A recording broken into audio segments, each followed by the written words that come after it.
High বন্ধুরা, সব সময় সব ধরনের ভিডিও দেখি, বাজারের ভিডিও কখনো ছাড়িনি। আজকে তোমাদের আমার বাজার করা ভিডিওটা দেখাবো। এর ভিতরে আছে খাবার, রুটি আর বিস্কিট।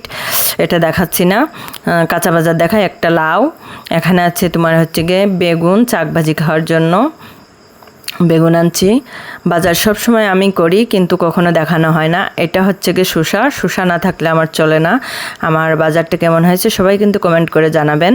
একটার ভিতরে আমরা আছে, আর এটা হচ্ছে কাঁচামরিচের অনেক দাম। কিছুটা ছিল, তারপরেও নিয়ে আসি, কারণ বাসায় রেখে দেওয়া ভালো। এটা হচ্ছে মিষ্টি কুমড়া আমি কিনি না, তারপরে অল্প একটু নিয়ে আসছি রুটি দিয়ে খাওয়ার জন্য ভাজি করে। ওর ভিতরে আলু, আর এর হচ্ছে লম্বা বেগুন তরকারি খাওয়ার জন্য এটা নিয়ে আসছি। আর এর ভিতরে আছে পটলও আমার তেমন একটা পছন্দ না, তারপরে অল্প করে নিয়ে আসছি। এর ভিতরে আছে আপনার মুখে কচুর ছড়ি।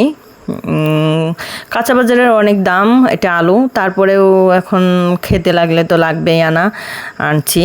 সবাই ভালো